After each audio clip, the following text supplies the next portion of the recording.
Hello and welcome to this week's edition of Meet the Media with me, Eusebius Mckaiser. We've got so much to focus on. In the spotlight this week, we're going to be looking at inaccurate reporting, and I'm going to be speaking to the editor of The Star newspaper, Kevin Ritchie. A little bit later, I want to look at photographers. We hardly ever speak about them, and yet the photos that you might see in newspapers, magazines, or even in broadcasting can be a fundamental part of how you react to the news stories that we bring you in the media. That's what you can look forward to, of course, and you can engage us on Twitter. Use the hashtag #MeetTheMedia. You can also use, of course, our account at eNCA to tweet us your thoughts, and I will engage some of that a little bit later. However, in the first segment, as always, we'll look at some of the major stories over the last week, and I'm joined by reporters Karyn Maughan from eNCA and Monica Lagaparsad from the Sunday Times. Monica and Karyn, thank you so much for joining us. Thank you for having us. I want to start with an international story because we tend to be very parochial at times in the South African media, Monica. The shootings that have happened in the States, the police brutality, that story is a story that ought to resonate with us because it involves questions of race, police brutality. As a media practitioner, as a journalist, how do you look at a story like that in the States and draw threads with what happens locally? I think, well, the first thought you jump to when you think about police brutality, as most South Africans do, is they think of marijuana, for example. They think that's immediately where people jump to, and we look at what's happened since then. I think in the South African context, and to do parallels to America, I think the one way to look at it is to perhaps look at both sides of the story. I think we looked at a story a couple of years ago when we looked at how policemen were being killed in South Africa, and then we did a ride-along with one of the policemen in the squad cars, and we spent time with them, and we spoke about their lives and where they came from and the fears they felt. So I think it's at the heart of this, it's about human beings on both sides of the story, and I think it's very important, and this is, as a media, you need to tell about the human beings. But I guess the point that I'm trying to get at, Karyn, is that we don't always situate stories globally when we should, or is that unfair? I don't think that's an unfair comment. I think in South Africa, I mean, one of my greatest sadnesses is, for instance, when we see the Independent Police Directorate releasing statistics around people who die in custody. I think last time I looked, it was about 783. How many of those stories do we know about? We know about Andries Tatani, we know about Mida Masia because those deaths were captured on camera. But there are hundreds of people who are dying in custody under questionable circumstances, and we are not focusing on those stories, and many of those people, if not all of them, are people who are impoverished, who don't have the access or the mechanisms for their families to articulate their stories in a way that brings them the kind of attention they deserve. And I also think that on a policy level, it's about saying to our police people, you know, we've had promises from the police minister that Marikana will not happen again. But what are they doing structurally, and how are we reporting that to make sure but that, is that my doesn't point, happen though, Karyn, again? is that if we take it, the movement Black Lives Matter in America, you think to yourself, there are institutional racism issues in the police. There's questions about the global history of anti-black racism that we need to unpack.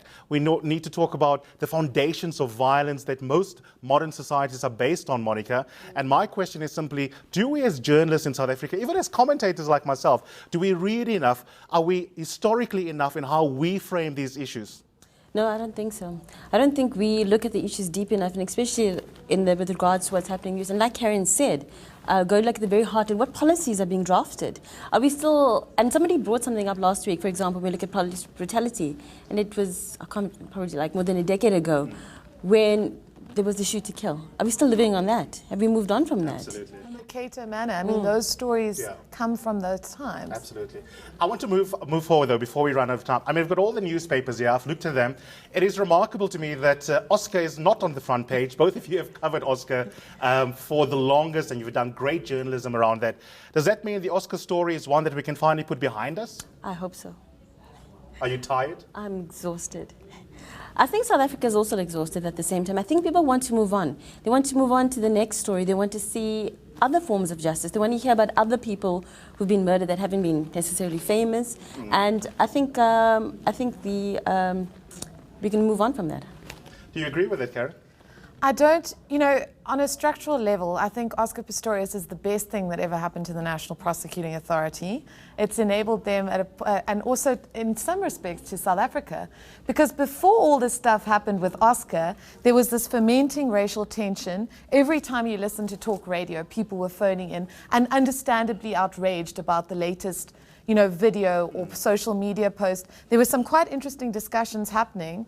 Now we have this person where across, you know, all kinds of cultural, racial divides, people are hating on one person. Sure. And also for the National Prosecuting Authority.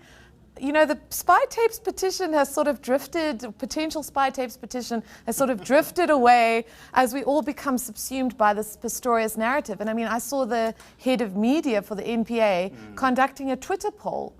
We don't see the NPA conducting Twitter polls about, you know, spy tapes. Yeah. So I think for the NPA, at a time where there are questions about certainly this allegation of politically motivated prosecutions, there are questions, massive questions about the Zuma prosecution. Pistorius presents an opportunity for them to have a positive kind of spotlight. So I very much suspect that they may very well make an attempt to appeal against the sentence. We've got a minute left. You haven't even sipped your coffee, Monica. But I want to get to the crux of the question I really had for you, which is this. Do you think that legal journalism in our country is a beat that is covered well? Because the Oscar trial obviously presents the opportunity to illuminate legal process.